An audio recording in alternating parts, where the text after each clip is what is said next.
Welcome back, everybody, to the Real Estate Show. It's the weekend of October 18th and 19th. Great to have you along. Had a little bit of rain this weekend, but all in all, it's just been some great afternoons. Had some awesome bike rides winding down for the year.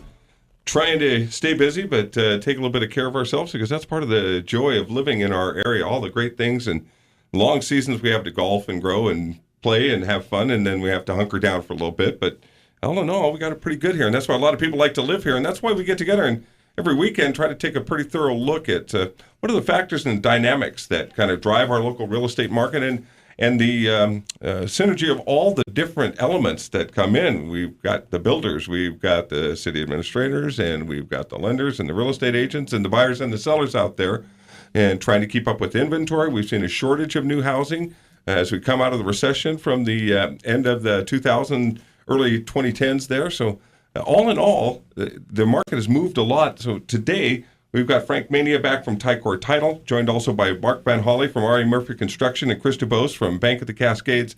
And we're focusing our discussion around the Mastermind Initiative sessions that Frank Mania told us just a little bit about before we went to our first break.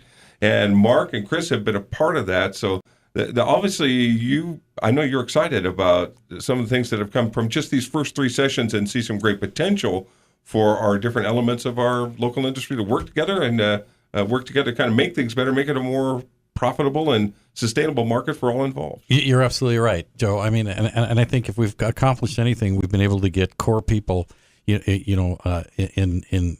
from government and from private industry all together in the same room and talk about the Rogue Valley and where are we going, and not only the Rogue Valley, because this will eventually and ultimately impact the state of Oregon. I mean, if we start doing some things down here in Southern Oregon, we know other counties, other cities are going to look at what we're doing down here to make this area grow. And we've got a lot that we need to work on down here. Mark Van Holle has been gracious enough to kind of share a lot of statistics with us in our first session, and I'm sure he's going to talk a little bit more about what he's doing and where the valley's going today. But I'm really excited about it because, like I said, we've got people together that are talking about some of the issues that we need to deal with. And one of the comments that came out of the session we had here about a week ago from one of the city officials is that systems development charges, his comment was, as a result of these mastermind sessions, they are talking a lot about that at the city level. So we've got dialogue going on in the city, cities talking to cities talking to the county, developers talking to developers, lenders. We're all coming together here to talk about some of the issues. So trying to determine what's the best way and how can we get businesses into the Rogue Valley. Otherwise, was that dialogue taking place? Was there a place where those meeting of the minds could come together? This sounds like it's really kind of forging some new ground. I don't have any doubt that they weren't talking about it, but were they talking? Were different constituents or different people talking together about it? Okay, right. So I think if we've done anything, we've accomplished that. Okay, we've got developers, we've got lenders, we've got county officials, county planning departments. Now kind of all dialed in and focused on some of the same issues. It reminds me a little bit of the Applegate partnership, yes, where the ecological and the forest industry people kind of came together to find some common ground or to share those concerns and thoughts and look for solutions to that. Let's check in with Mark and Chris. Talk a little bit about the Mastermind Initiative and what attracted you to it and what your reaction has been to participating in these first three rounds and things that you've taken away maybe from that interaction. Yeah, I've kind of felt for a long time there's a lot of people that stand on the sidelines of life and armchair quarterback every play that takes place on the field. But, regionally, we're a few players short on the field and we're getting our butts kicked on a regular basis. Mm-hmm. I mean, our wages have dropped recently. Over the summer, we were holding steady at the bottom 7% lowest wages in the United States. We just dropped to the bottom 4%. Wow. My gosh. We still have about 7,000 jobs that have not been regained in Jackson County since the decline of the economy in 2007. And by any metric, Mark Twain said there's lies, there's damn lies, and there's statistics. And so, you can reach out and grab whatever statistics you want to fit your agenda, and I could do the same thing. But by any metrics that you look at, our community really struggles bringing up the rear lowest wages. And, we're on a list of the top 179 best performing small cities, but in 10 years' time, we've gone from number 12 to number 114. Wow. Et cetera, et cetera. So I think it's really great to find people that have got energy, that want to get in the game and help bring one home for the team.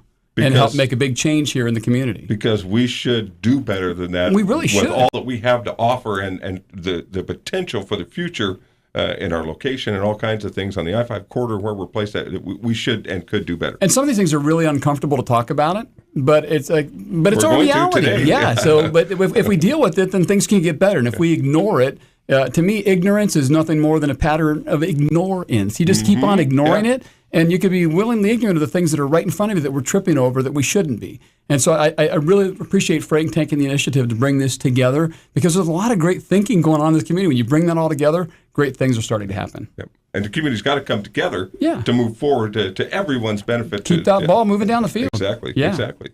I think so, and I think Frank gets a lot of credit for really launching this program. And I remember over breakfast, Frank said, "Hey, what do you think about really doing this so we can see if we can improve the regional economy and really get some things going?" And great idea. I think the room is full of community leaders and people who all share a common vision to help make our region more vibrant economy.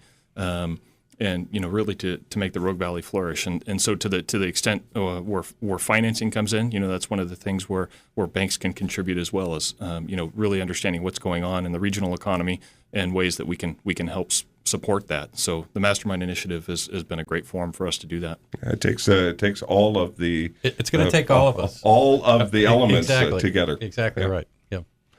Where have you identified some key topics? What has been some of the key discussion items? And one of the things that the Mastermind Initiative is going to bring forward now to get started on this rather long process, but you got to take that first step down the road. Well, one of the issues that came up was the timelines and getting permits and projects processed. And the city of Medford has recently made some changes in personnel. They just recently promoted a gentleman by the name of Chris Rising to deputy city manager.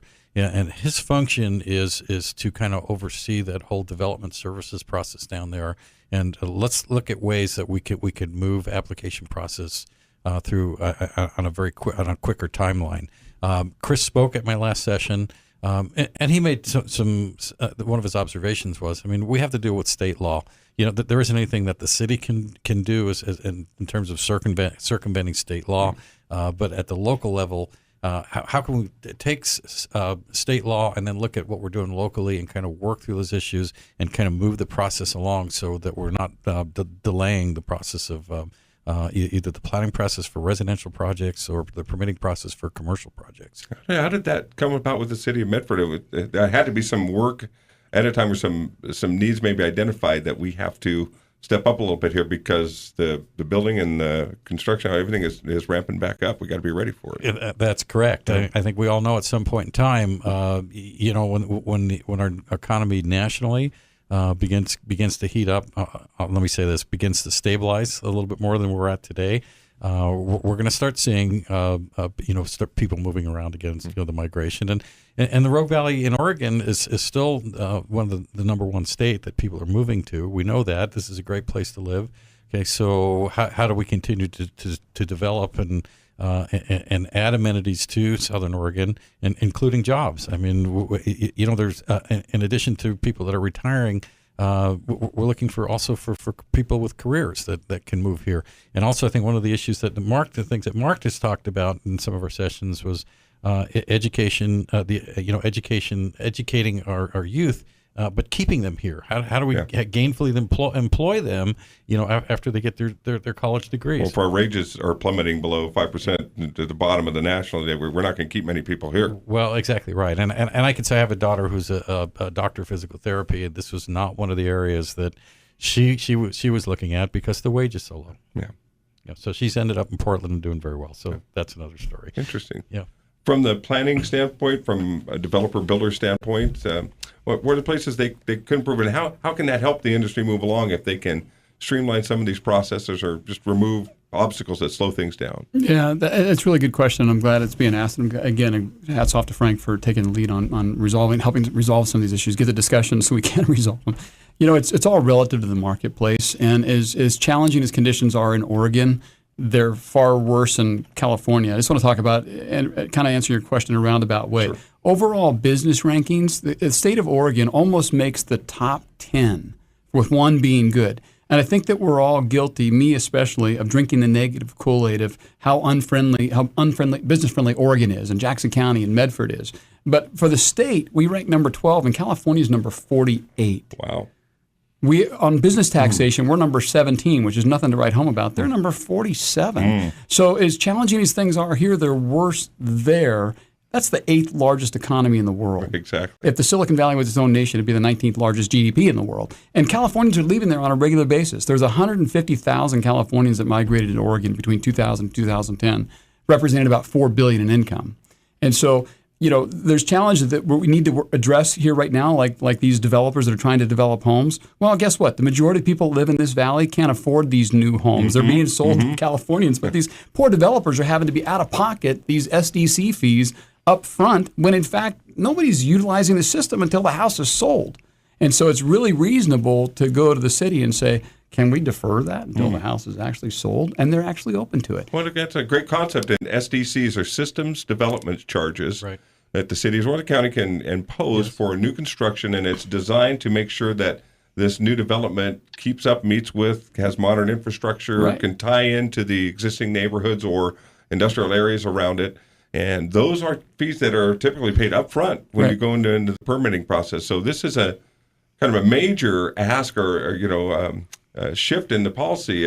If the city, who probably has much more solvent in the ability to wait for those SDCs until the property is generating revenue. That's really what you're asking for. Is don't take those up front where my margins are so tight just to get the property built and rented or sold or leased out. That's correct. Let's get those after we get that money coming in. Yes, if we can get to the point where the builder developer can pay those charges at the time the certificate of occupancy is issued, then on the financing side, they're not having to fund those fees up front and then pay all the interest and carrying charges on those fees until the house is developed. Or the commercial properties too. On commercial property, I mean, it's in the several hundreds of thousands. I was going to say there's a much bigger impact on a commercial development. And being able to finance those over a period of time makes it a lot more palatable for businesses that are looking at coming into the area, that they're not going to have to be out of pocket so much up front or have to finance so much up front. And Chris, that financing for commercial ventures and big capital outlays has been hard to come by. It's just kind of starting to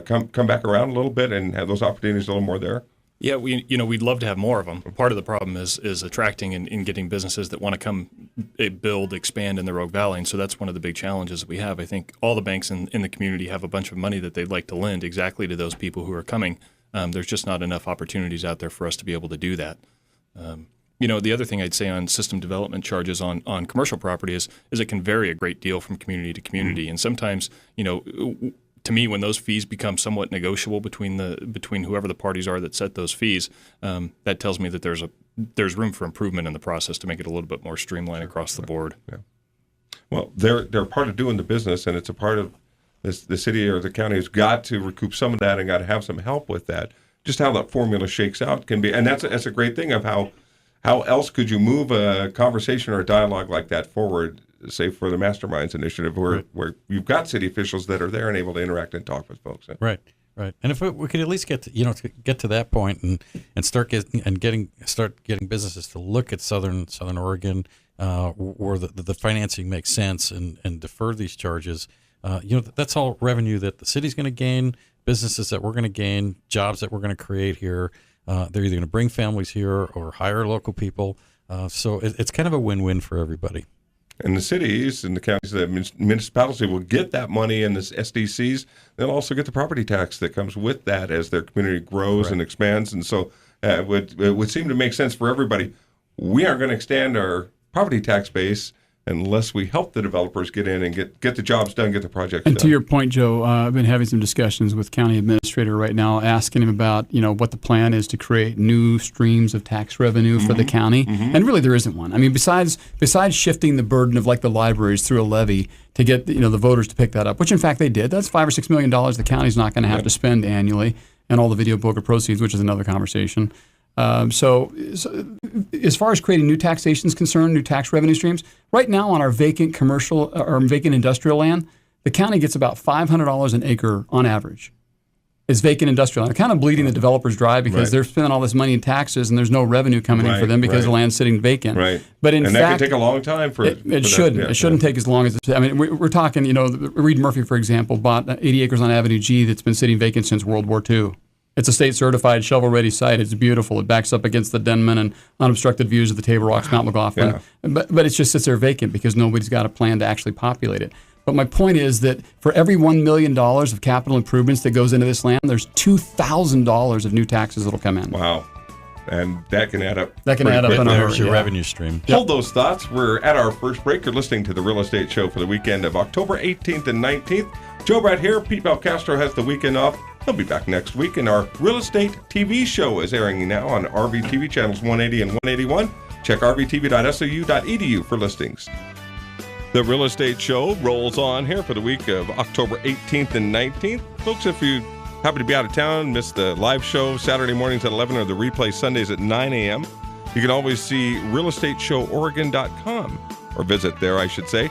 The website has archives of our previous programs, and you can always go back and check in on the information, listen back to anything that you might have missed along the way, or just catch what our great guests have to say. And we got another great program coming together for you this weekend as we're talking with our friends from Ticor Title. Frank Mania, our commercial expert, is in the house with us as well, along with Mark Van Holle and Chris DuBose.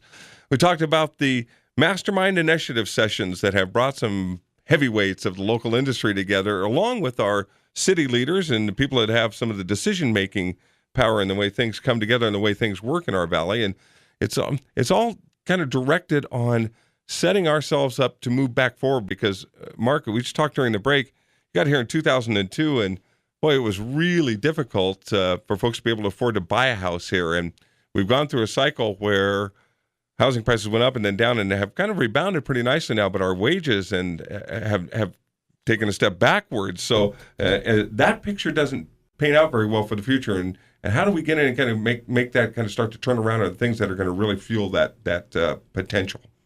Yeah, I don't know if there's any one thing that we could do, but I'm telling you, the year that I moved here, 2002, Medford, Oregon was ranked the least affordable housing market in the country when you look at the relationship between our stagnant wages and our high real estate values. And it was primarily because of the equity refugee pipeline that I flowed through, and lots of other people, like every other person you run into in Southern Oregon, flowed through. And so people were coming up here screaming, "Eureka, look what I can get for $300,000, and the median wage of $30,000 can't meet that mortgage payment." And so we overcorrected because we were over-dependent upon that phenomena of the equity refugee pipeline, just like Bend was. Bend overcorrected as well for the same reasons. Yep. But because housing starts are down and equities are up, we're on the same trajectory right now with real estate values going up, and our wages have actually slipped.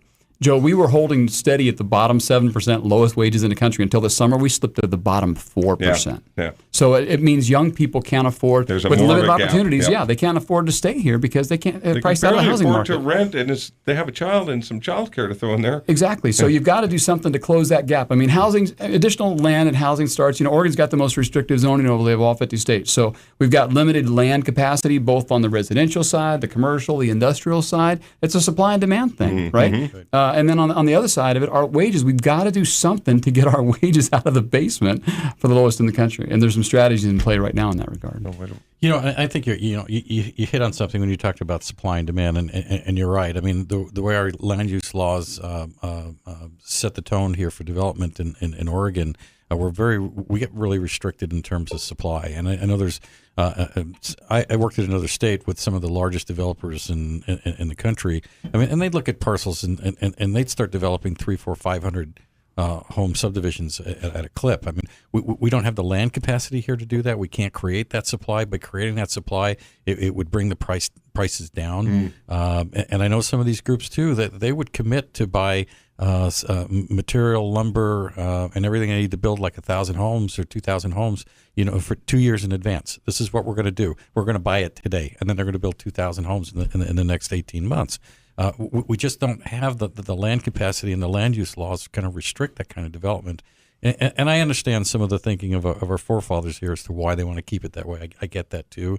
But at the same token, you're absolutely right. I mean, trying to get businesses coming here, we don't have the workforce. We don't have people that with the skill levels that would like to relocate here, but the jobs just aren't here. And first-time home buyers, that's becoming a real problem. I mean, they can't afford the homes that we're building not only here in Southern Oregon, but even in Oregon. They were in a good place a couple of years ago where they could almost turn their rent into home ownership, given the market. But that market has kind of dried up in that price range a little bit. It's much more affordable. We're not going to build any homes that are going to be necessarily in that price range. The median on our new home sales is creeping up each month, which it needs to for our developers to keep going. Interesting that when that disparity between the wages and the home prices in the valley came, that's right when the banks stopped loaning, really, because there were not going to be the sales coming. Interesting how that aspect of our local market, just that local dynamic of that pipeline shut down, boy, it just, there was no potential there to recoup on those loans. Look, almost a collision course based on where home prices were, what happened in the general economy, wages, unemployment, everything kind of came together at the same time for the perfect storm. Mm-hmm. The other thing I'd say on affordability is, we're in a historically low interest rate environment right now. Yeah. So the other trigger is what happens in 2015 or whenever long-term rates really start to move, and what happens to the affordability then. Right. Yeah, and I just heard yesterday rates have dropped down below 4. They have, again? yeah. They have. Guy Giles was just Tuesday on the TV program had mentioned that they took another little dip. So we've all been kind of bracing for that moment to come, but really, I don't know what moves that finally in the end, but I don't think the economy's taken off nationwide to where we need to move too soon. It's going to move, and a half a point and a full point interest rate will just phase out first-time home buyers, a whole class of them. Yeah, and I think some of the comments that I've heard too, even on the prime rate and everything, our economy is just way too fragile to be moving rates right now. Yep. There's just no room for that. Some places it's got a little steam, but overall, and certainly here in our valley, boy, we really have some things to do. How are we going to turn this around? Now that you've thoroughly depressed me, low wages, nobody's going to bring a business here that's going to bring the home buyers here that we need for these new homes. But there are things to do. Other communities have kind of turned their region around. It's not the communities; it's this entire region that's got to come together. And what steps do we take? I've been looking around for best-in-class modeling for other communities similar in size to ours, and found one that brought in 75 to 80 businesses out of California.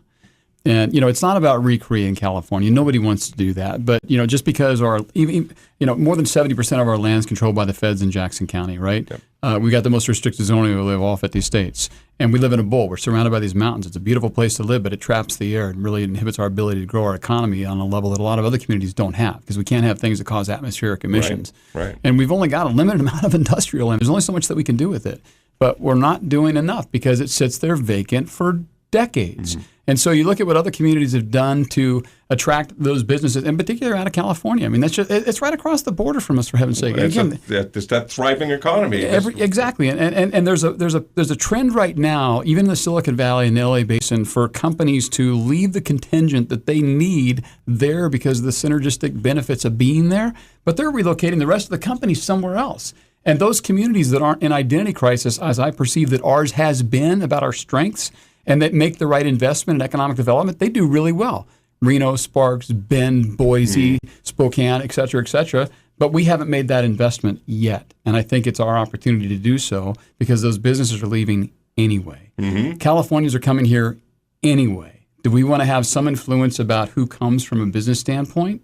Because we actually have great strengths with regard to technology that we can leverage. There's 5,700 kids right now enrolled in the 8 Oregon universities from this 2-county region. So we've got a great technically educated workforce capacity. The challenge is that a lot of these kids leave and they don't look back because they perceive there to be a lack of opportunity here. Yeah. When in fact, there are opportunities. They don't know about it. And a lot of kids would stay here if they knew there was a decent career path for them and they could afford to have a home and raise their family here. Because the model is they go away, make their money, get their career started and established, and then they come back. And a lot of them want to come back because they don't want to raise their kids in the big metropolitan markets. Right. But a lot of kids want to leave. But there's a lot of kids, Joe, that want to stay here that don't. And those are the kids I'm talking about. Yep. And the ones that want to come back. And we haven't created sufficient opportunity. So we can do that. And as a regional-wide endeavor, I'm pleased to hear you talk to the county administrators. We're talking to the city officials, and they're receptive. I mean, they're to benefit from this as well as the region is to grow, and that's the kind of growth and economic stability they're looking for to provide their base services that they need to, and important services for citizens. Yes, and to address your question about how are we going to fix this, it's not only at the city and the county level. The counties, I know we're talking to the state, and the state needs to talk at the federal level too, because there's got to be incentives all the way down the line from the federal level all the way down to the city level to encourage businesses to relocate, rebuild, expand. Move on to new regions, come up with new ideas, acquisitions. Et cetera, et cetera. So there's got to be some incentive somewhere to do this. Let's just send Mark back with our list back to D.C. There you go. Get back there and just clear all that up with them. No, it's President Frank Mania. We'll send the whole initiative contingent back there and let you guys have at them and see what you can do, because very common sense kind of solutions is a win-win for everybody. And these are the kind of regional discussions and endeavors we have to move forward and to stay with this and stay in the game. Stay tuned. One more segment of the Real Estate Show, October 18th and 19th, continues after this. Welcome back, everybody. The Real Estate Show wrapping up for this weekend. Been great to have you along. Hope you've enjoyed the sunshine between the rain showers that are going to inevitably make their way in. But all in all, it's just a perfect time to be here in the Valley, and it reminds us all of what this is a great place to live. And well, we're trying to keep it that way, and in fact, we're trying to build it for the future so that our kids and their kids can find this a viable and sustainable place to live and raise their families and buy homes and be part of the economy. And there's a lot of ways that we can improve the situation for them. We've got a great panel today. Frank Mania, Chris DuBose, and Mark Von Holle have brought us some great information. One of the things we left before the break, we talked a little bit about student loan debt, and we educate these great, brilliant kids and send them out there to jobs where they have to start kind of at the bottom and work their way up. And lo and behold, they're 35 years old, and I meet them and talk to them, and they're ready to buy a house. And boy, there's one big nagging black cloud hanging over their debt-to-income ratio. It's their student loans, and that's a tough one. Yeah, from what I understand, it's just knocking a lot of these couples out of the box, and they just can't qualify to get into even a starter home somewhere. So, and I read something the other day. There's an individual that one of his suggestions is that at the federal level they give some tax incentive to corporations to hire these people to get them back to work. So they can make a wage decent enough to start paying off the student loans and have sufficient income to also buy real estate. Yeah, we want them to complete that process and be homeowners and have that piece of the American dream. And a lot of times I can preclude that. And the tax incentive is to pay higher wages so that process happens faster. Exactly. What do these other cities that are attracting all these businesses that are flying and driving right past the Rogue Valley and should be stopping here and landing here, what are other things that they do to attract these businesses, get these kids in and get the workers in to start that process? Joe, you make me think one of my favorite things to talk about is what Confucius said, man who stand on mountaintop with mouth wide open, wait long time for roast duck to drop in. We stand here in the flyover between the Silicon Valley and the Silicon Forest with literally billions of dollars flying overhead, and we're just hoping something's going to drop out of the sky, and it really never does. So we're not allowed to shoot at it to bring it down. Why don't we go find out where the ducks are hanging out and go swipe a few ducks and a few eggs and just bring them back over here and get our own sustainable harvest going. So we're not just standing there waiting for something to happen, and we don't do that. Other communities define what their strengths are, and they leverage those strengths. Yep. And we have not done so. We look at, I can't say that's not entirely fair. We do so to a certain extent. We do value-added food production really well. Don't get me started. But value-added food production in the state, the median wage is about $30,000. Fully loaded. That's 20% below Jackson's current low median. If we keep getting more value-added food production, nothing wrong with the companies, nothing wrong with the jobs, people working there, nothing but good you could say. But if we keep doing that from an economic development strategy, we will have the cheapest wages in the country. There will not be an economic multiplier. People will have no expendable cash in their pocket to support the local economy that's dependent upon what happens here. So to answer your question, people understand their strengths. We haven't really understood our strengths. We've understood some things that we're good at, but that's not really necessarily a strength as far as building the economy. Nice. Yeah. So that's one thing. The other thing is incentives. We do have some decent incentives. We got these enterprise zones where these companies don't have to pay taxes on capital improvements for a period of up to 5 years if they match the 150% of our median wage. Well, guess what? Our high-tech sectors right now pay 150% of our median wage. And we've got thousands of jobs and hundreds of companies. It's a strength we need to leverage. And so I think it's our opportunity to do so right now if we choose to. And if not, then we're going to look back 20 years from now and say, woulda, coulda, shoulda. Yeah. Yeah. So I think it's a great opportunity. And high tech is just one of the sectors of our economy that we've recognized, you know, that there's a decent wage in. We need more of those sectors. Absolutely. You know, we've got to get 5 or 10 of those sectors. Sure. You know, above median wage. To start and for people technology, people get tired of me saying it probably, but technology, there's 22 sectors. This community already has 20 of those 22. So it's like there's a diversity there. We're not talking about putting all of our eggs in one basket like the .com that became the .bomb and then was the .gone. You know, we're not talking about that. We're already doing a diversity of things, and I think that'll be the strength for our building our economy going forward in the future, Frank, to your Who point. carries our message out? How do we get our message out? How do we get on the radar of these businesses that are looking for this beautiful place? You get me in trouble here. I know. It's almost like we have a billboard on top of the buildings as the planes fly overhead, and we're just hoping somebody will look down and see us, right? But we're not aggressively going out there and proactively, strategically tracking down these companies. That's exactly what we need to do. That's what other communities do, and they do very well because of it. And they invest the money, hire the people, right, and put the plan and the strategy and the vision together to go out and make that happen. And it pays back tenfold. In spades, exactly. Hundreds of millions of dollars in capital improvements. So young people that, you know, it stops the brain drain. Young people actually stay and work there. Even though in technology our wages would probably be 50 to 100% less for similar jobs in the Bay Area, we have such a gap in the affordability right now. Yeah. And this is so much more of an affordable place. Our housing costs right now are about $128 a square foot. I'm working on recruiting a company out of Fremont right now. The median price in Fremont's $476. We're 28 cents on the dollar. Where they're paying $2,500 a month for a 2-bedroom apartment in Fremont, California.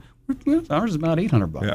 So it's much more affordable here, and there's all sorts of other business cost advantages as well that we should leverage, and we haven't. Well, and there's a potential pool of Californians, of those young people who are facing those high costs of living down there, and if they had an opportunity, they would take a little lesser wage and live in a nicer place and still probably come out ahead in their month-to-month and their discretionary income, and helps them, helps our economy, and we just got to have the jobs and the opportunities for them to come to and be taken advantage of. Exactly. Yeah. And right now we've got a real imbalance between the older population, and I'm getting older too, so I'm not saying anything about the older folks, but between the older folks and the younger folks. Younger folks leave one side of the valley as the California in particular, equity refugees that are baby boomers, you know, the silver tsunami, they're coming to the other side of the valley. Our population increased 2,749 people over the last 3 years from inward migration, but only about 355 because of the more births than deaths.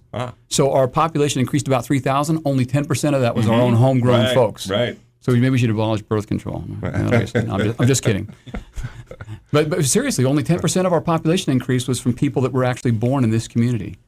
And so we've got an imbalance with the young people that are leaving. We need to keep them here because that's our future workforce. Those are just really excellent numbers, it's really sobering numbers. And you're right, there are probably some people who don't like to hear those numbers, but we need to hear them so that we can it's our reality. To them, it's here. and so we can change them. Yeah. So, and across the board, you could just see where we are. We're kind of spinning our wheels. We're behind the times a little bit, and we better catch up fast because the world moves pretty quickly. There's another interesting number that Chris has got with regard to, it stuns me. How much money does Bank of the Cascades have to put out there on the street in Chris, loans over the next 3 years? I need a little loan. Could you help me out? Come see me. We can help you out. So today that number, in capital is about $500 million we could lend out today. That would be the goal. So that we have a pledge over the next 3 years to loan out $2 billion. Wow. So there's a lot of focus on growing communities, making our communities in the region strong.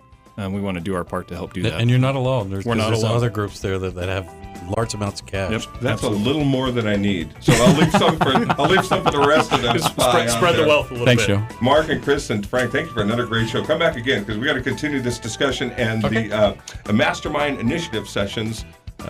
Find Frank, type our title, and ask him about those and come to the next one. And we'll keep you up to date on that. Thanks for listening, folks. See you again next week on The Real Estate Show.